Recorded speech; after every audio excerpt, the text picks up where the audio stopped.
नमस्कार दोस्तों, हमारी आज की कहानी है बुढ़िया। कुछ दिन पहले एक परिचित के घर गया था।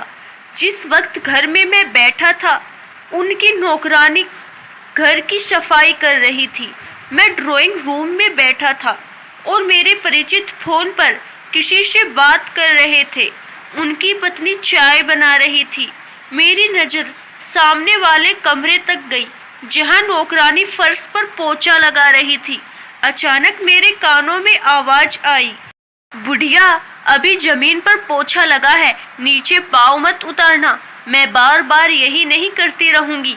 मैंने अपने परिचित से पूछा, माँ कमरे में है क्या? हाँ, जब तक चाय बन रही है मैं माँ से मिल लेता हूँ। हाँ, लेकिन रुकिए, अभी अभी शायद पोछा लगा है, सूख जाए फिर जाइएगा। क्यों?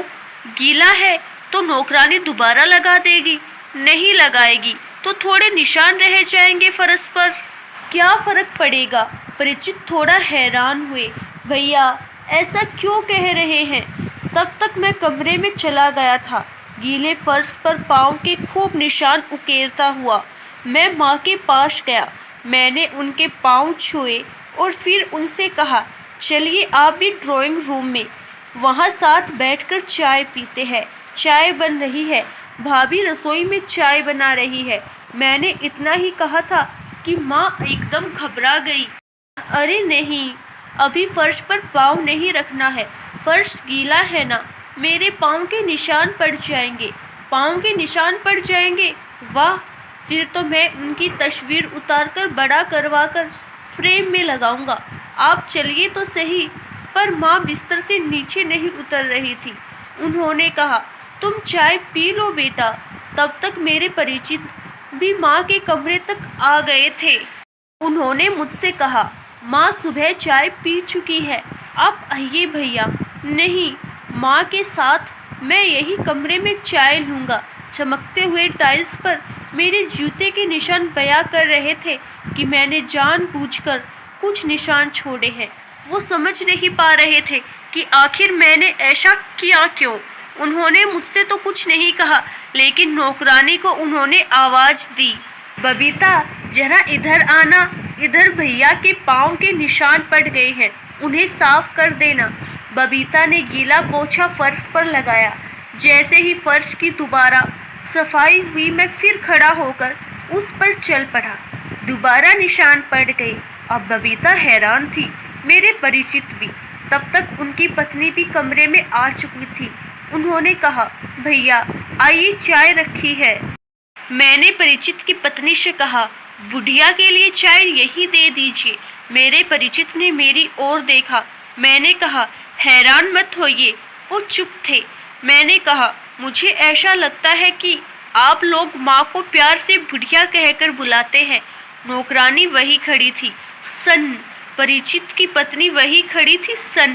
परिचित ने पूछा, क्या हुआ भैया? हुआ कुछ नहीं, मैंने खुद सुना है कि आपकी बबीता माँ को बुढ़िया कहकर बुला रही थी। उसने माँ को बिस्तर से उतरने से धमकाया भी था। यकीनन काम वाले ने माँ को बुढ़िया पहली बार नहीं कहा होगा, बल्कि वो कह भी नहीं सकती उन्हें बुढ़िया।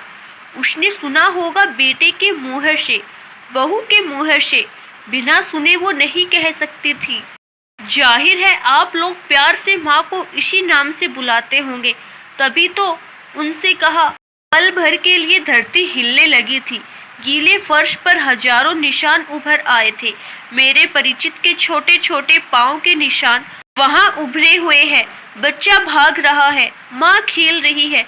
बच्चे के साथ साथ एक निशान, दो निशान, निशान ही निशान। माँ खुश हो रही है। बेटे के पाँव देखकर कह रही है, देखो तो इसके पाँव के निशान। बेटा इधर से उधर दौड़ रहा था, दौड़ता जा रहा था। पूरे घर में बुढ़िया रो रही थी। बहू की आंखें झुकी हुई थी।